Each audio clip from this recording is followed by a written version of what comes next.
King's Dream Entertainment. Ruslan. So today I open up the internets, I open up the interwebs, and sure enough, I'm getting this message sent to me, and it says, yo, Will Smith just used your song in a vlog. And I'm like, what? This is crazy. I grew up on Will Smith, watching Will Smith. Will Smith was one of the first tapes that I bought, and I was like blown away. This is a new vlog that just came out. It's called Never Invite Jason Derulo to Your House. And I'm going to be talking to you guys about it. I'm going to be showing you guys a clip, reacting to it. But first, before I get into all that, yesterday I did a video about Kanye peeing on his Grammy. You guys should all go watch that. It's hilarious. The place where I landed with this video was, listen, you don't have to do things the way the music industry tells you. You don't have to buy into the lies. You don't have to sign away your masters. You don't have to sign away your publishing. You don't have to sign a deal where you're always in debt. And why build up to something so grand as actually getting on the radar of a label only to give it all away? But I told you guys, I said, you know what? I've been talking about this stuff, but I'm about to really turn up. I'm about to really give you guys an alternative blueprint of how it can be done in 2020 without investors, without debt, without loans, without record labels. I'm about to really turn up and tell you guys and show you guys in real time. And sure enough, what happens? I wake up the next day, independent artist, the underdog, always feeling like I'm not acknowledged, and my song is used by a freaking legend, by an icon in his latest vlog. So this is crazy. Let me show it to you guys real quick. Here's a clip. This is called Never Invite Jason Derulo to Your House. They're doing a photo shoot. They want them to dance. Jason Derulo is a killer dancer. Will Smith starts dancing, and all of a sudden... I'm not doing all that. So. Yeah, you know, I would, do it, but it's like, So Jason Derulo just kills it dancing. I don't want to play that part for content ID, but watch this. Let the young boy have his shine, you know what I mean? It's a breeze, boy, I told you it's a breeze. That's my song Breeze with Paul Russell. It's a breeze. It's a breeze, boy, I told you it's a breeze. I'm up in the VIP. And then who's this? Who's this? Look, Paulie sent me what he sent me, thinking he go first. I ain't tellin' beats like this can make your ego worse. Cause it's a breeze, we ain't do it for the cheese. Make you freeze like watching your first California burrito burst. That was great, nailed it. Will Smith uses the record, it's in his vlog. Now listen, how did this all come together? How did this all come together? This is called a sync license. Yesterday I talked about why it's important to own your publishing and own your masters, right? And I talked about Kanye not owning his masters, trying to buy back his masters. This is important. Why is it important? Well, because whoever owns the master owns the revenue stream, the lion's share of the revenue stream. In Kanye's case, he got a 26% royalty rate. The label got 75% after he paid them back any advances, any recording costs, any music video costs. Okay, that's important. Why is that important? Well, because when people were selling albums, you could sell, a couple million albums and you recoup that initial investment out of your little slither. I did the whole math breakdown. I don't want to go over it again. Why is that important now? Well, because now streaming hit. You're not making $7, $10 an album. You're making a third of a penny a stream. You're making, every time somebody listens to an whole album, we might make 3 or 4 pennies, okay? Big cut. What does that mean? Independent artists, own your masters. Major label artists don't own their masters. So what does that mean? That means that they're getting 20%, 25% if they're Kanye, but 20% of 3 or 4 pennies every time you listen to their albums. That's why Kanye's upset. That's why a lot of people are upset. You're going to hear more people talking about this. You guys should be tuned in, listening to the Windy Days, listening to the Russes, listening to the Ryan Leslies, listening to guys like this, breaking this stuff down. So, master, own your master. Another reason to own your masters in your publishing is because of sync licenses. Sync licenses is when a movie, a YouTuber, a commercial, whoever you could think of wants to license your song to use it in their work. Why is this important? Well, because if you own the publishing side, they give you half the money goes to whoever owns the publishing, the other half of the money goes to whoever owns the master recording. So if you own all your publishing, like I do on all of my new music, I own all the publishing except the tracks that Ray Rock co-produced on, except the tracks that Carrie played guitar on. I own all my new music. I own 100% of the publishing. There's no one else involved in the process. And I own all of the master. So what does that mean? Me and Paul split this record. Me and him produced it together. There's no outside musicians on it. It's just me and him. We wrote all of it, and we own the master together because we did it together. So what does that mean? That means no one else gets to eat off of this besides the Sync House. Now, MusicBed is the company that did this. Major shout out to MusicBed. They do amazing work for us. this is crucial because I don't know what this generated. I'm not going to cap. I probably won't know until, you know, next month or something like that. And I'm also not going to cap like Will Smith stumbled across our song and said, use the song by Paul Russell and Ruslan. That's not what happened.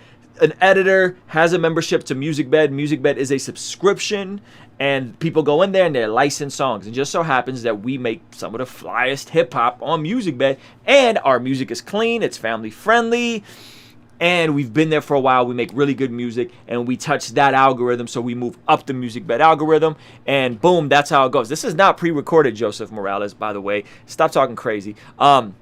So why is this important? This is important because now I told you guys there's other ways to do it. You don't need a label. You don't need a manager. You don't need a booking agent. You don't need to go on tour. You don't need to sign your life away. I've told you guys this over and over and over and over again, and I'm going to keep hammering it in until the next generation of artists figures this out. That listen, this record Breeze came out and it did okay. It did okay. The record did okay when it first came out. But you know what was the talk about the record when it first came out? It was like, it's so John Keith's acting in the video was so funny. That's what people were talking about. They weren't even really, y'all were kind of into the record, but y'all weren't really into the record, right? And it streamed okay, but what happened? Well, it's a good record, and in MusicBed, different people started picking it up. Different editors, different different editors, YouTubers, commercials, and that made the record take off. Less than 2 years later, the record is at almost 1 million streams. I think it's at 800,000 streams. I'm pretty sure after this clip, it'll get another bump. This is the beautiful part about making timeless music. This is the beautiful part about owning your masters. This is the beautiful part about being an independent musician, is you don't need nobody else if you could actually deliver the goods. And initially, check this out. Initially, those of you guys that are my hardcore fans, y'all been rocking with me for years and years. Y'all didn't even really like this record like that. It took some time to grow on you guys, but we knew we had that work, and we knew this Breeze record was the one, and that's why we shot a music video to it. This is how stuff happens when you are independent. This is how the game functions, man. It's not. Some of you guys are approaching this, and some of my peers, they maneuver and they got these old like music industry mentalities about how they go about this stuff, and they're dinosaurs. Like they're dying. The fact that you think you need someone else's money to make music, you're a dinosaur to me. Like you're going to die off if you don't adjust with the times. The fact that you need someone to press the button, or the fact that you're gonna make music that you're trying to cater to a Spotify playlist. I don't make anything to a Spotify playlist. I make what I like.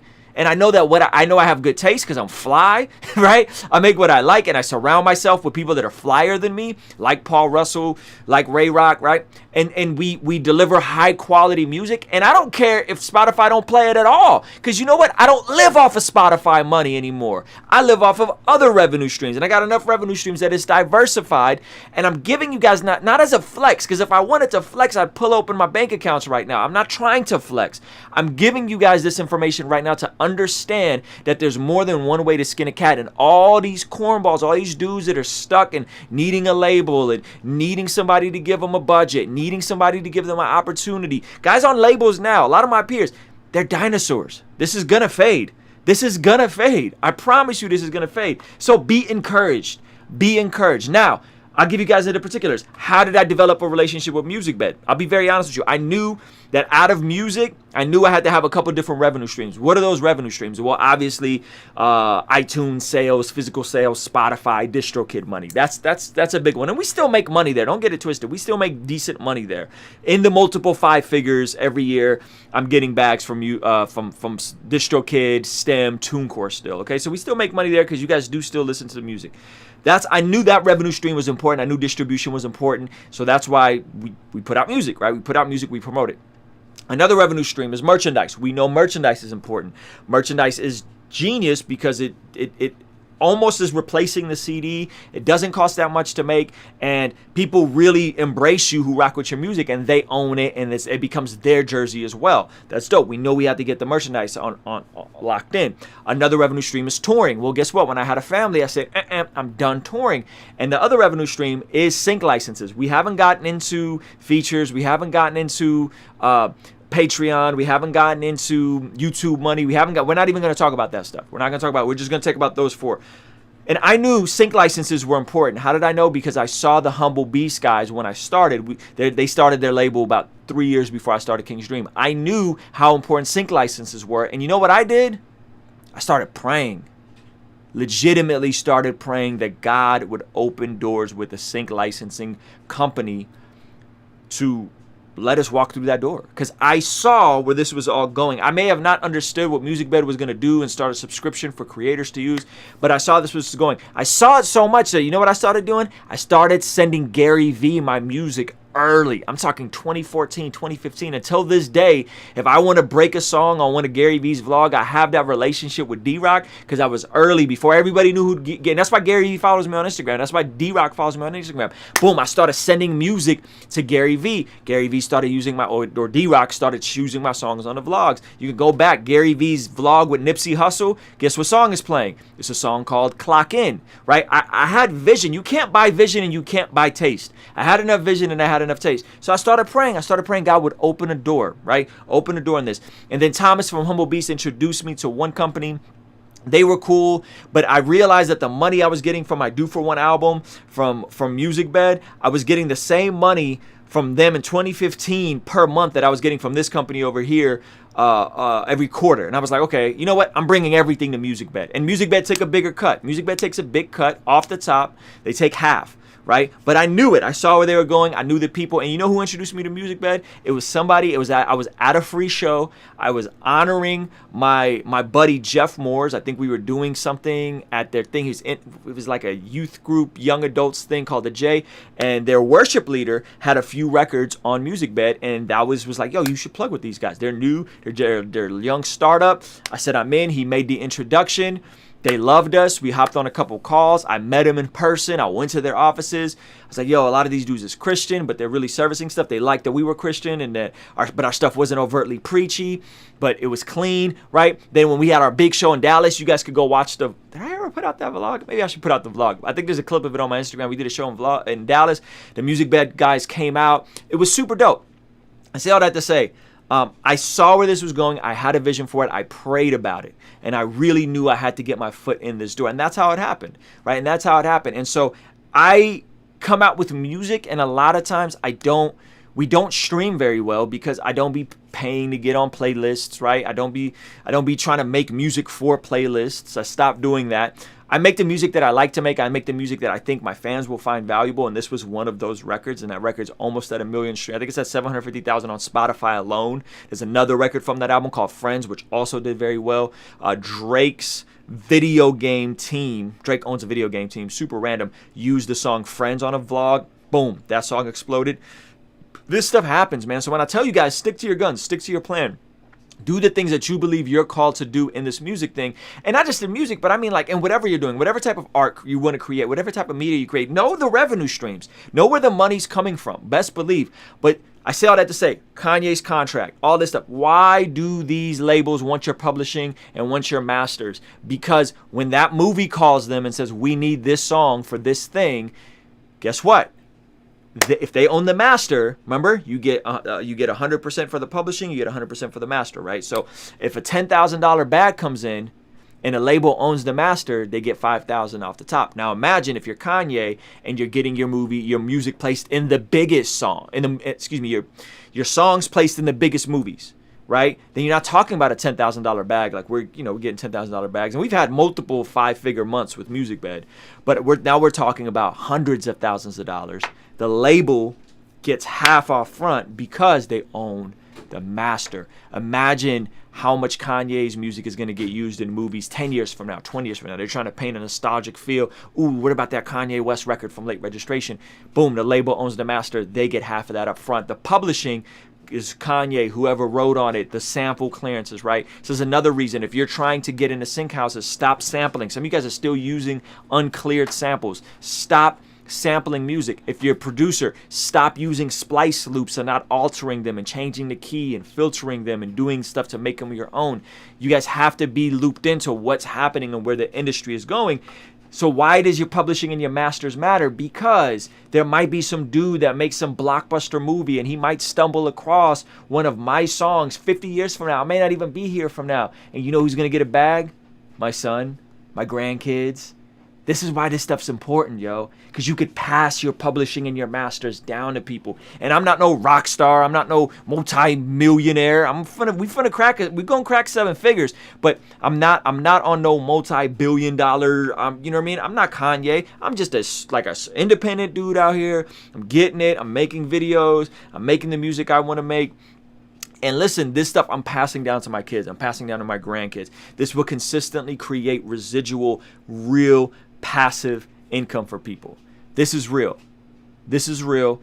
And I want you guys to be tapped in. I want you guys to know. So what I'm going to do right now is, and by the way, if you're an artist and you're reaching out to me about introducing you to MusicBed, don't do that. I'm not just going to give up the plug because you think I should give you the plug, right? Do I introduce people to MusicBed all the time? You know how it goes down? Somebody who's followed instructions, got in my Patreon community, submitted a song. I said, yo, this is a hit record. I want to hop on this song. I hop on the song, and then I submit it to MusicBed, and we split the publishing and the master. That's usually how that happens. But don't reach out to me and say, yo, give me the plug to MusicBed. Why would I do that? Why would I give you the plug? I don't know you, right? The person who gave me the plug, I knew. I was ministering with them. I was literally doing a free show at a church, right? So just be mindful of that. But I wanted to break all that down for you. Hopefully you guys find this valuable. I think it's valuable. I think it's important. I think I just want you guys to know that there's more than one way to make money in 2020. There's more than one way to become an artist. There's multiple ways. And a lot of what you see in the industry is smoke and mirrors. And there's a proverb about not stirring jealousy in other people, which is why I try not to flex. I give you guys the real deal. I try not to flex. I try not to, show you guys numbers, but like this stuff be working. It's real. There's money in this, but you have to do it right. And it takes patience. It takes relationships. It takes time. It takes like connections. And like I knew enough to plan a whole trip to Dallas to spend time with the MusicBed folks. You know what I mean? And so it just takes time. But I want you guys, and by the way, they're not accepting submissions. A lot of people are like, sad MusicBed don't submit. Well, why would they submit more hip hop music when they got the whole entire King's Dream catalog? I mean, I don't know. There's some heat in there. You looked at the King's Dream catalog, you look at all the music I've put out, some heat in there, right? So let me know what you guys think. Let me know if you guys got any questions. All right? King's Dream Entertainment. Ruslan.